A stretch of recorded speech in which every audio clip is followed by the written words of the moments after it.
Assalamualaikum warahmatullahi wabarakatuh. Perkenalkan, nama saya Widya Rahma Sofian dari kelas Kimia B.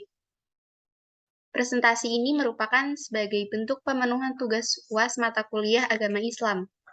Baik, saya mulai presentasinya. Saya mengambil judul Problematika Sistem Bagi Hasil pada Perbankan Syariah dengan tema Problematika Ekonomi Islam di Indonesia.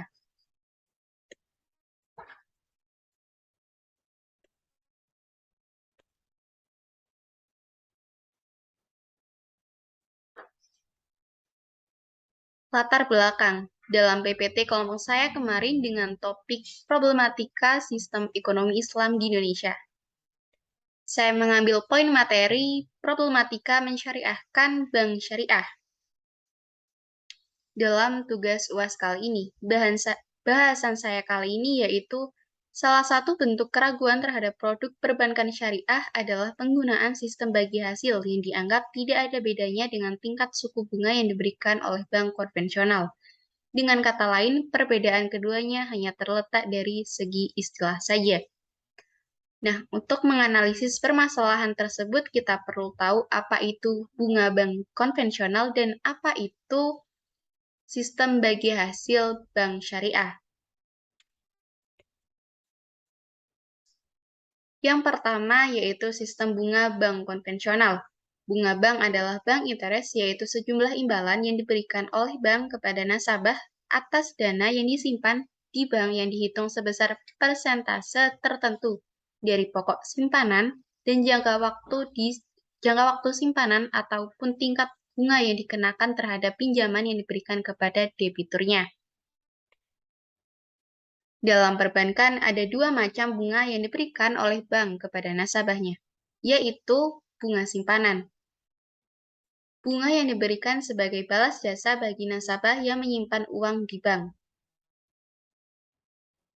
Contoh, bunga tabungan dan bunga deposito. Bunga pinjaman, yaitu bunga yang dibebankan kepada nasabah oleh bank khusus untuk nasabah yang memiliki pinjaman di bank. Contoh, bunga kredit.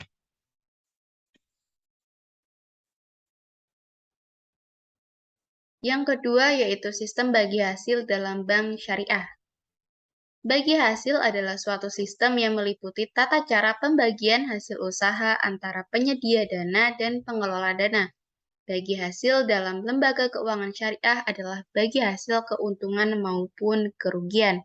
Jadi, jika dalam usaha bersama mengalami resiko, maka dalam konsep bagi hasil, kedua belah pihak akan sama-sama menanggung resiko. Nah, setelah memahami pengertian dari bunga dan bagi hasil, kini saatnya untuk mengetahui letak perbedaan dari keduanya. Jika dilihat dari pembahasan sebelumnya, berikut letak perbedaan antara bunga dan bagi hasil.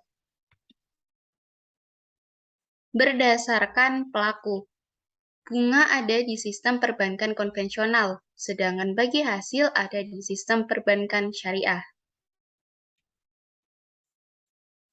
Dalam bunga, penentuan tingkat suku bunga dibuat pada perjanjian awal dengan pedoman harus selalu untung. Sementara itu, dalam bagi hasil, penentuan besarnya rasio dibuat dengan pedoman untung rugi. Perbedaan lain antara bunga dan bagi hasil terletak pada sistem pembayarannya.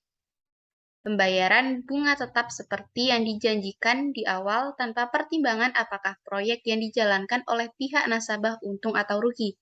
Hal ini berbeda dengan bagi hasil. Pembayaran bagi hasil tergantung pada keuntungan proyek yang dijalankan. Apabila tidak mendapatkan keuntungan, kerugian akan ditanggung bersama oleh kedua pihak, yaitu nasabah dan bank syariah. Pada sistem pembagiannya, jumlah pembayaran bunga tidak akan meningkat sekalipun jumlah keuntungan yang didapatkan oleh bank mengalami peningkatan berkali lipat. Sementara itu, pembagian laba dari bagi hasil akan meningkatkan sesuai dengan peningkatan jumlah pendapatan. Kemudian ada juga perbedaan dari sisi hubungan nasabah. Hubungan nasabah dengan bank konvensional adalah hubungan debitur dan kreditur, sementara pola hubungan pada bank syariah adalah kemitraan atau musyawarah dan mudharabah. Hubungan lain di bank syariah yakni penjual pembeli, sewa menyewa, debitur kreditur dalam pengertian equity holder.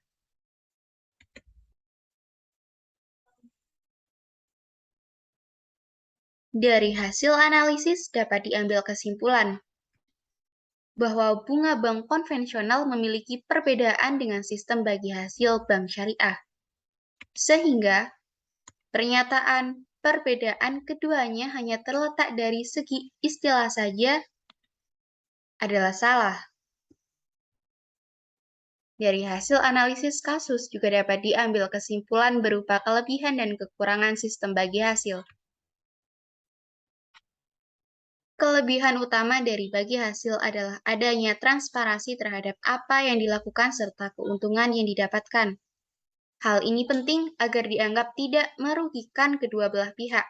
Meskipun begitu, kekurangan dari sistem ini dibanding sistem lainnya adalah perlunya supervisi terhadap pengelola usaha, terutama untuk menurunkan resiko itikat kurang baik. Sekian presentasi dari saya, terima kasih.